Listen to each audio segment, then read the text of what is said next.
Okay, so today we're going to be looking at investigation 2. Okay, so combining the expressions that we have written. Okay, so it says, in the last investigation you found several ways to write equivalent expressions to describe a quantity or a specific amount of something. You also learned several ways to show that the two expressions are equivalent. Okay, so we know that to prove that two expressions are equivalent, we can simply just simplify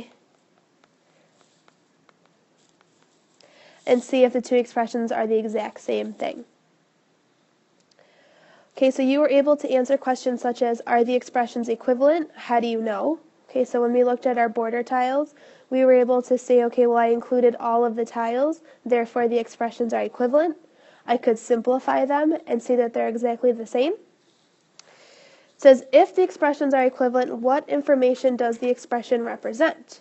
Okay, well, we said here that if I wrote an expression to represent the entire number of border tiles, okay, then that expression would represent the number of tiles needed. We've written expressions to represent the area of things, the perimeter of things. But now what we're going to look at is how can I take these expressions and then write them into equations? And then what are some advantages and disadvantages to using one equation rather than using multiple that represent the same situation? Okay, so if you remember from moving straight ahead, Leanne, Gilberto, and Alana, they entered a walkathon as a team. This means they each will walk the same number of kilometers. The walkathon organizers offer a prize to the 3-person team that raises the most money. Okay, so we know their pledge plans. We know that Leanne earned $10 regardless of how far she walked. So if she didn't walk at all, she got $10. If she walked for, let's say, 10 kilometers, she would still get $10, so on and so forth. We know Gilberto earned $2 for every kilometer. Okay, so for him, the more he walked, the more money he would get. Alana, she got this initial donation of $5, which she would get regardless, but they would also add on 50 cents for every kilometer she walked. Okay, so she would also increase her total the more she walked. However, it's not going to be as much of an increase as Gilberto, but she does start with this initial donation. They were able to get this many number of sponsors. Okay, so Leanne had 16 people pay her $10, regardless of how far she walked.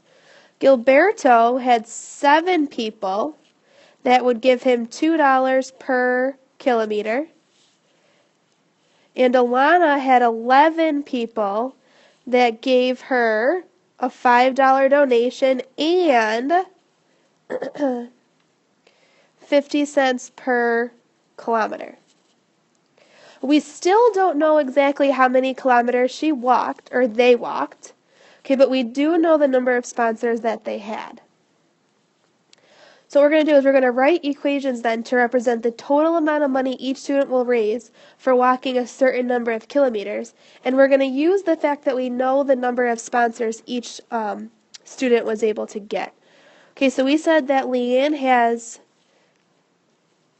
16 people that are all going to pay her $10.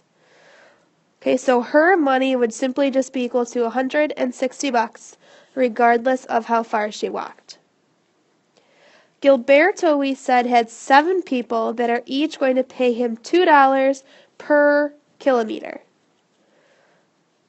Okay, so if we were to combine 7 groups, each giving him $2 per kilometer, that's $14 for every kilometer that he walks.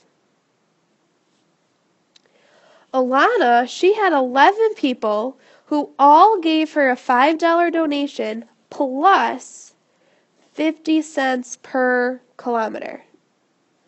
So 11 people giving her $5 is a donation of $55. Then 11 people giving her 50 cents per kilometer would give her $5.50 for every kilometer that she walks. So number 2 says write an equation for the total amount of money the 3-team person will make. Okay, so you're going to write an equation for number 2. Here it says write an expression that is equivalent to the expression for the total amount of money raised. Okay, so whatever expression you come up with here in number 2, you're going to write an equivalent one in part B, and then explain how you know or why it's equivalent. Talk about what information this new expression represents about the situation.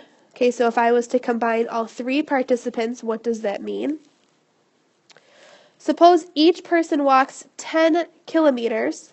Explain which expression you would use to calculate the total amount of money raised. So would you use the 3 individual ones or the one you wrote to represent the total? Then you're going to tell me, is this linear or not, and be able to tell me why.